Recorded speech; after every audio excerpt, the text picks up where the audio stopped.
Welcome back to the deep dive.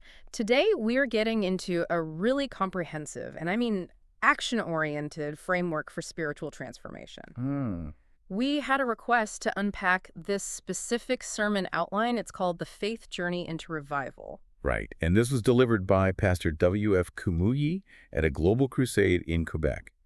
It's also important, I think, for you to know that the whole context here is ministers' development. Okay, so this isn't just theory. Not at all. This is meant to be a systematic blueprint. For spiritual leaders, yes, but really for anyone who's looking for, deep, sustained growth. So our mission today is pretty clear. We're going to break down this systematic approach, these specific steps for achieving revival, both on a personal and a collective level. And it's all built around this single, very memorable acronym. But before we dive into the letters of that acronym, you mentioned we have to set the stage. There's a foundational idea here. There is. The material is very firm on this point. Revival isn't some one-off event or a feeling. It's a committed journey. It demands your active participation, not just you sitting back and appreciating it. The journey metaphor is everything, then. The text starts with Habakkuk 3.2. O Lord, revive thy work in the midst of the years. Exactly. And then it pulls in that analogy of Moses speaking to Hobab, saying, we are journeying unto the place of which the Lord said, I will give it to you. That's fascinating. So it's not just about knowing the destination. No, not at all. It's about the journeying. Moses knew the promise, but the act of walking toward it, that steadfast movement, that's the daily decision.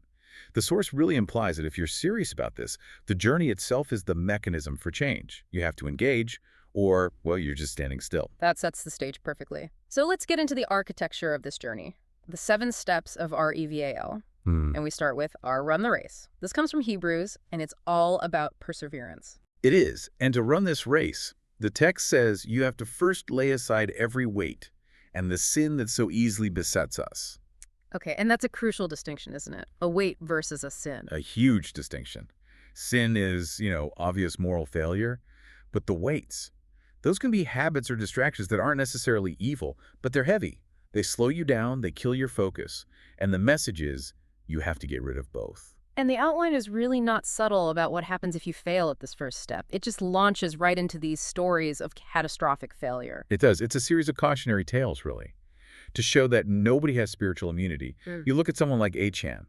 His sin was coveting things, and it led to defeat and death for everyone. And Absalom, coveting his father's position. Right, and he died defeated. Yeah. Or Ahab and his wife. They coveted that vineyard, and it led to their total destruction. It even includes people known for, incredible gifts, like Samson. His strength was legendary. But it was just completely overcome by his sin. And then there's Saul, the first king, but he was more afraid of people than of God. And that led him straight into disobedience. And maybe the most shocking one is Solomon. That's the one that always gets me. The man with all the wisdom in the world. But that wisdom, it didn't inoculate him against idolatry. So if these giants of faith got tangled up, the message to you, the listener, is just critical. Right. You have to be absolutely ruthless in identifying and shedding your sin and your weight, or the whole journey is over before it starts. It makes sense. You have to clean your own house first before you can deal with what's outside. And that takes us right to the next letter. E, expel the enemies. This feels like a shift from the internal to the external, rejecting the abominations of those nations from Deuteronomy. It's all about setting boundaries. The message is simple. Don't imitate the world around you. The material lists all these ancient forbidden practices you have to expel. Things like divination, being an enchanter, a witch. It's a call for a complete cleansing of your environment. Yeah. And this is where it gets really relevant for today, because it doesn't just stop with that ancient list, does it? No, it connects those things directly to modern threats. And this, I think, shows the strategic thinking behind the whole framework. It lists occultism, yes, but then in the same breath, it explicitly mentions drugs and several harmful things that the enemy uses against the people's well-being. That's a really stark juxtaposition, equating ancient occult practices with modern substance abuse. Well, because from the perspective of revival, anything that hinders you, anything that pulls you off that path is an enemy that has to be expelled. It unifies the fight. You're fighting the tangible, like addiction, which destroys your body and your focus. And the intangible. And the intangible, like witchcraft, which is purely spiritual opposition. The main insight here is that you have to issue an extermination order against anything that's contrary to the path. That level of vigilance brings us to the first V in the acronym, vigilance against the vagabond. This is from 1 Peter. Right. the vagabond spirit. The source defines this by pointing to Satan himself, telling God he was going to and fro the surface of the earth. Just aimless wandering. Exactly. It's the total opposite of the purposeful journey we're supposed to be on. The devil is the adversary. The roaring lion walketh about, seeking whom he may devour. So in a leadership context, how does that vagabond spirit show up if it takes root in someone? It shows up as instability, a lack of focus, maybe inconsistent doctrine, jumping from ministry to ministry, always chasing the newest shiny thing instead of sticking to the path. The message is clear. If you let this enemy travel with you, he will derail you. You have to resist him. And the example used here, Judas Iscariot, is just incredibly powerful. It really is. The source points out that Satan specializes in using human personality. I mean, Judas was a disciple. He was close to Christ. But Satan used his personal weaknesses, his greed, to turn him into a tool for betrayal. So the warning is that the attack might not be what you expect. Precisamente. It's not always obvious spiritual darkness. Often it's through a trusted person or just your own discouraging thoughts. You need to learn to recognize that influence and rebuke it with authority. Okay, so we've purged internally with R, defended externally with E, and we're guarding against instability with V. Now we seem to be shifting into more of an activation phase. That's a good way to put it. Which brings us to I, interceding without iniquity. And this goes right back to that inward state, doesn't it? Psalm 66.1e, if I regard iniquity in my heart, the Lord will not hear me. This is all about power generation. It's the requirement for pure prayer, for prayer that actually gets results. And that means it has to be free from hidden sin. The source is so clear on this.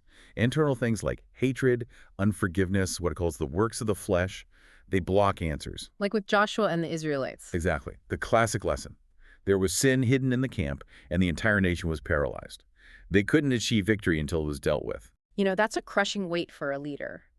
If any hidden sin just negates prayer entirely, how do you manage that expectation without burning out? That is the critical question. And the answer, according to the material, is that you have to see holiness as your spiritual environment. Like an ecosystem. It's a perfect analogy in the text. The Holy Spirit can only dwell in a holy place, just like a fish only lives in water, or a bird only flies in the air. Holiness isn't a box you check. It's the fundamental ecosystem you need to live in for spiritual power to even exist. Yeah, so it's the non-negotiable habitat for success. That makes sense. And that brings us to the second V, vivify the vision. This one's from Habakkuk 2, which says, to write the vision down, to vivify it. To vivify, yeah, it means to put life into something. Energy, visibility.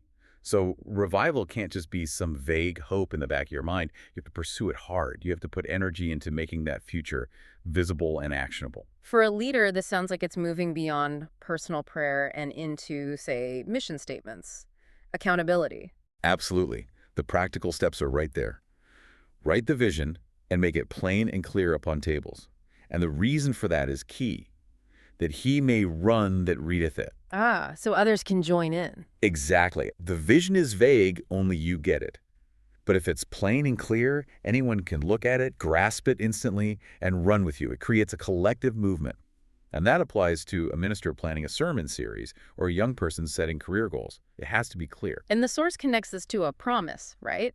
That this vision of revival is about to be fulfilled if it's pursued. Precisely. You can't recognize the fulfillment when it arrives if you don't even know what you're looking for. So once that vision is clear and vivified, you need to sustain it. Which leads us to A, abiding under the Almighty. This is all about that covenant of protection in Psalm 91. This is the key to longevity. This is how you sustain it. Dwelling under divine protection, under the shadow of the Almighty. The text reminds us how God shielded Israel in the desert. He offers that same refuge today. But it's not automatic. No, it's a transactional covenant. Yeah. That protection is contingent on your commitment to avoid what God forbids. It requires an active statement of faith, not just passive belief. You have to declare it. You have to. I will say of the Lord, He is my refuge and my fortress. My God, in Him will I trust. It has to be personal, and the benefits are huge. Deliverance from danger, from sickness, long life. It ensures the momentum of your journey doesn't just fizzle out. Which finally brings us to the last letter, L, live always in the light. John chapter 8. This feels like the culmination of everything. Transparency, guidance. It is. Living in the light means living openly, honestly. As if you're in perpetual daylight where nothing can be hidden, You follow Christ, who is the light of the world, and you won't walk in darkness. It's about accountability. And the source uses that negative example again, the Israelites in the wilderness. It's such a powerful contrast. They doubted God, they strayed, there was all this negative speech and resistance to correction. And in the darkness of that resistance, they completely lost sight of the promised land. They lost the vision. They lost the vision and died in the wilderness. So living in the light, being transparent under God's guidance, that provides the constant course correction you need to actually reach the destination. That R.E.V.A.L framework: run, expel, vigilance, intercede, vivify, abide, and live. It's just a masterclass in systematic spiritual action. It really is. It creates this narrative, internal cleansing, then external defense, then purposeful activation, and finally sustained protection. And stepping back, the bigger purpose here is more than just one thing. Yes, it's about seeing Christ as the path, but it also provides a very practical foundation for earthly success. It does. It explicitly connects spiritual diligence to professional and life success. It offers guidance for victory in your ministry, sure, but also principles for young people in their academics and their careers. It's foundational. Completely. It's about guiding ministers to become role models, yes. But at its core, it treats your spiritual growth as the foundation on which success in every single area of your life is built. It's an incredible roadmap for intentional action, all structured around those 7 steps. And, before we finish, I want to go back to that strategic linking we talked about earlier. Okay. The source puts spiritual enemies like divination and witchcraft in the exact same category as physical obstacles. It explicitly names drugs and several harmful things. That blending of the spiritual and the physical is, it's very provocative. It really is. So the question for you to think about is this: what does it mean for your journey to categorize removing substance abuse, for example, on the same strategic level as defeating a demonic influence? It forces this new perspective. It demands that you address the obstacles in your body and in your habits with the same spiritual authority you'd use to rebuke the enemy. The call here isn't just to hear the message of revival. It's to actively clear the path yourself and then walk the entire journey.